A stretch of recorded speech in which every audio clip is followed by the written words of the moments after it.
Stephen or Steve? Doesn't matter. Stephen P. Jobs is fine. Steve Jobs is fine. And correct President of Next Computer Incorporated.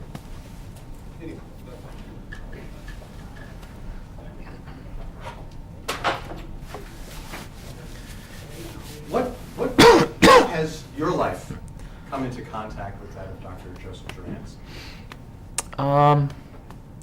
Well, at Next here, we decided to try to figure out what all of this ballyhoo about quality was about. So we started looking into things, came in contact with a lot of people. And Dr. Juran was one of the few people that I met that had a real down-to-earth approach to it, that didn't think that quality was the second coming, but rather thought that he approached it much more scientifically. And that resonated with the engineers and other technical people here at Next, as well as the executives. And so Dr. Juran's visited us several times, and always wearing his characteristic bow tie. And we've learned a lot from him. What are some of the things that you have found most valuable? I think the things that we've learned most from Dr. Juran are to look at everything as a repetitive process and to instrument that process and find out how it's running, and then start to take it apart and re-put it back together in ways that dramatically improve its effectiveness in a very straightforward way. And no magic, no pep rallies, just looking things directly in the eye, seeing them as repetitive processes, and then re-engineering them. And I think most of the quality stuff, as I've understood it, is really a lot about re-engineering your repetitive processes to make them much, much more effective, combining them, eliminating some, strengthening others. It's easy to see why broadcasters would want to do a program, let's say, on Madonna or Michael Schwarzenegger. Why do you think the American people might be interested in, or why should the American people be interested in seeing a documentary on this old guy with the bow tie, Dr. Juran?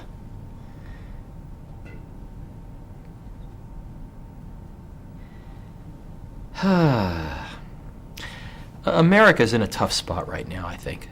I think we've forgotten the basics. We're so prosperous for so long that we took too many things for granted, and we forgot how much work it took to actually build and sustain those basic things that were supporting our prosperity. Things like a great education system, things like great industry. And we are now faced with relearning those things, going back to the basics and relearning them.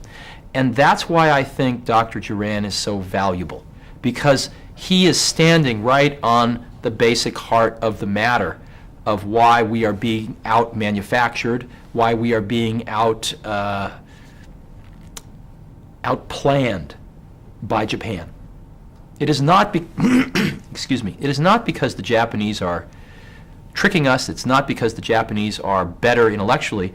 It's because we are being outplanned, we are being out-strategized, we are being out-manufactured, and there is nothing that can't be fixed, but we're not going to fix it up here. We're going to fix it by getting back to the basics of what we need to do. There aren't an awful lot of living legends around these days. When Joseph Juran walked in through these front doors, what struck you about Dr. Juran, the person?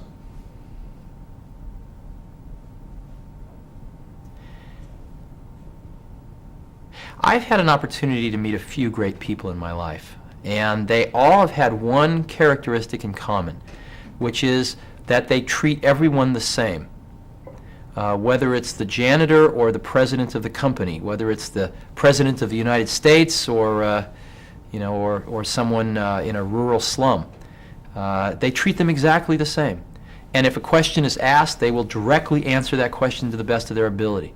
The look in their eyes is exactly the same, and that was certainly true of Dr. Juran.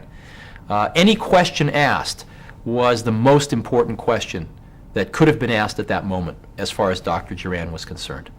And the caring and straightforwardness that he expressed towards every individual made a big impression on us. Of course, his awesome knowledge of the subject. But beyond his awesome knowledge of the subject, the way that he viewed people so optimistically that even the most foolish question was addressed with the greatest desire to transmit what he had learned in his life. Everybody now certainly uses quality, whether it's in the advertising or in their internal literature. It's sort of, American flag, apple pie, and motherhood. It's almost the price of admission in lots of industries. Right. And yet, so many corporations, large businesses in particular, have such a hard time getting things moving, seeing results, getting people somehow facing the right direction. What holds it back, do you think? It's funny, the group of people that do not use quality in their marketing are the Japanese. You never see them using quality in their marketing. It's only the American companies that do. And yet, if you ask people on the street which products have the best reputation for quality, they will tell you the Japanese products. Now, why is that? How could that be? The answer is because customers don't form their opinions on quality from marketing. They don't form their opinions on quality from who won the Deming Award or who won the Baldrige Award. They form their opinions on quality from their own experience with the products or the services. And so one can spend enormous amounts of money on quality. One can win every quality award there is, and yet if your products don't live up to it, customers will not keep that opinion for long in their minds. And so I think where we have to start is with our products and our services, not with our marketing department. And we need to get back to the basics and go improve our products and services. Now again, quality isn't just the product or the service, it's having the right product. Knowing where the market's going and having the most innovative products is just as much a part of quality as the quality of the construction of the product when you have it. And I think what we're seeing is the quality leaders of today have integrated that quality technology well beyond their manufacturing, now going well into their sales and marketing and out as far as they can to touch the customer, and trying to create super efficient processes back from the customer all the way through to the delivery of the end product so that they can have the most innovative products, understand the customer needs fastest, et cetera, et cetera. You've had a remarkable opportunity to do an Act 1 and Act 2, maybe there'll be an Act 3 and an Act 4. I'm not sure whether you came into contact with Dr. Juran back in the days of Apple. No, just at Next.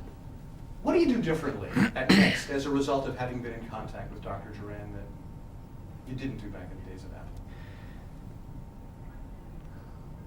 In most companies, if you're new and you ask, why is it done this way? The answer is because that's the way we do it here, or because that's the way it's always been done.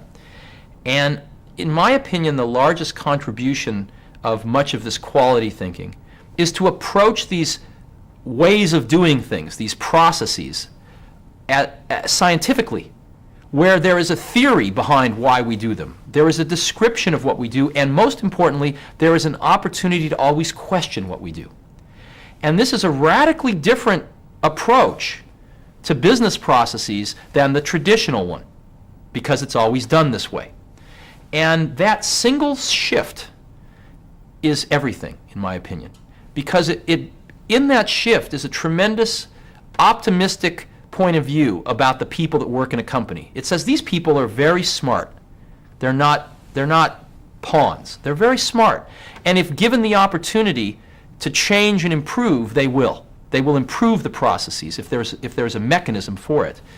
And that optimistic humanism I find very appealing. And I think we have countless examples that it works.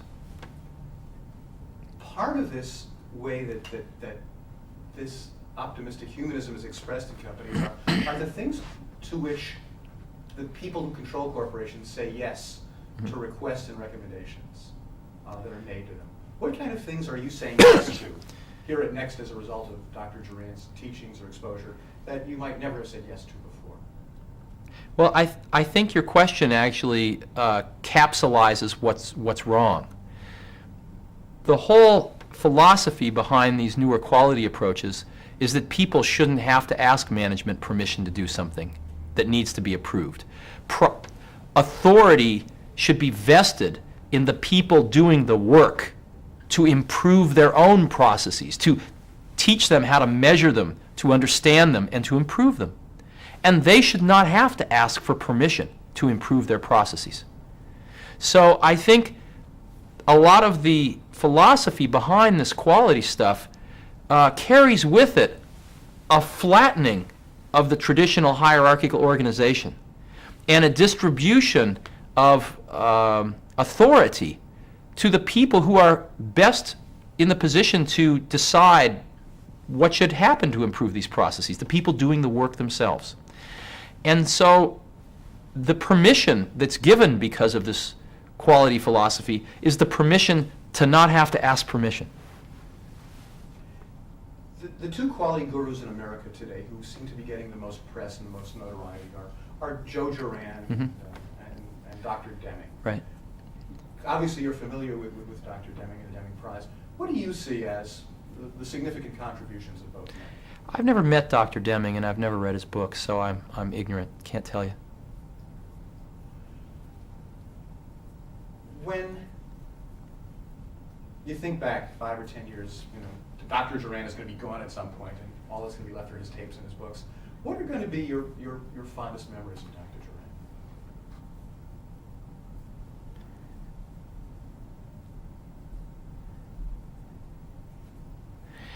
I think the thing that strikes me most deeply about Joe Juran is the fact that at his senior age, his mind is as alive as anyone I know. And he has an energy about him that propels him around the globe on planes, to come visit companies like Next, to spend draining days trying to transmit what he's learned his whole life to people. And you ask, why does he do this? And where does he get the energy for it? And there is clearly something in his heart that's propelling him. His pocketbook's not what's propelling him. His heart is propelling him. And I have a very deep respect for that thing in his heart, that he's trying to take everything he's learned in his whole life and teach the next generation before he can no longer do that. And he's flown out here several times, cross country, to try to make Next the kind of company that he would like to see more of. And he will gain nothing from it himself, except to know that his ideas will live on beyond him. And I really respect that. And I found him to be an incredibly warm individual with something big in his heart. You raise an interesting point that he treats everyone the same. Mm-hmm. I don't know how much private time you spent with him, a lunch or a dinner, apart from the ceremonial stuff. Fair bit. You can tell us, what's Dr. Juran really like? I think he has much more of a sense of humor than he lets show when he's talking to groups. Much more of a sense, kind of a pretty wicked sense of humor, actually. And I just imagine when he was young, he was a pretty wild character. Now, everyone we've spoken to has always alluded to Dr. Juran's humor. Uh-huh. And we always say, give us an example. Can you give me an example of the Juran humor? My memory's not that good. I don't remember anecdotes and things like that, but I remember laughing a lot with him. Last question, before I ask Howell what I've not covered. What have I been not smart enough to ask you that you think ought to be on a videotape of the life of Joe Juran, that maybe if you don't say this, nobody else will?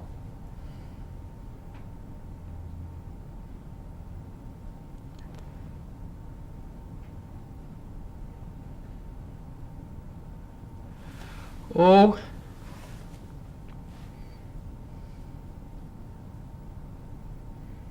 I don't know. I never visited him at his home. I think you learn a lot by doing that. I never met his wife, and I think you learn a lot by meeting someone's family.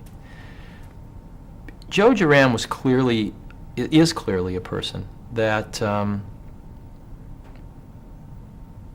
spent his life on one thing. He found his great subject early in life, and he pursued it over decades. And he's made a deep, deep, deep contribution that will last well beyond his physical years. And like most people that do that, there is, below the surface, great sacrifices they've made to do that. In some cases with their family. In some cases with a lot of other things they might have wanted to do with their lives. And I don't think Joe Juran would be an exception. Matter of fact, I think he would be he would follow that. And I imagine that if one scratches the surface a little bit, one will find some sacrifices in his life that he's made to follow the pure path that he has that most people don't see, and then that maybe you have a chance to explore. So, but I don't know them myself. You can sense that they're there. Actually, I lied. It's not the last question. You suggested something. Clearly, with Joe Juran, your life has been focused by a passion. And you have seen that passion fulfilled and you've seen promise realized quite early. When you think back, Joe Juran's early successes, certainly in Japan, were in the early 50s, 50, 54.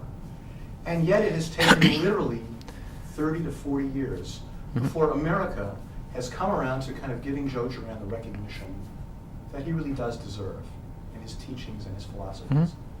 What do you think it is in Joe Juran that has sustained him for 30 to 40 years where those audiences were not so willing to listen?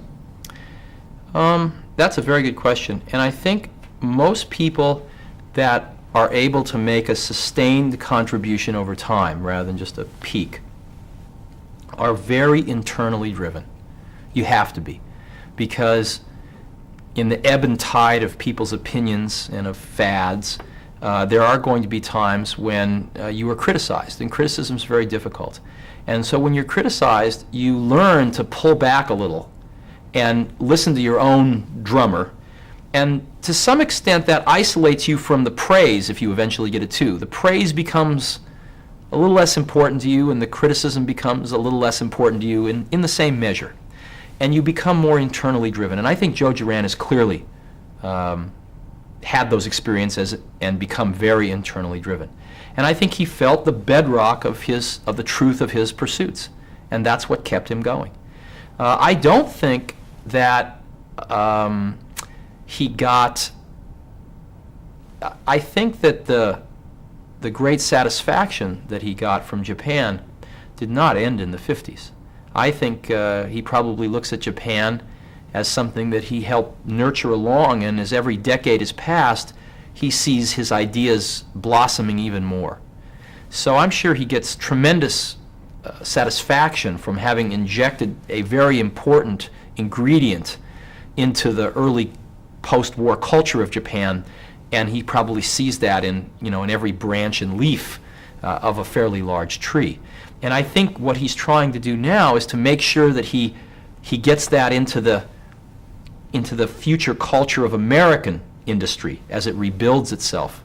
And I think if he is successful, which I think he is on the verge of being, that in his last breath he will feel comfortable knowing in the decades to come that his work will get recognition.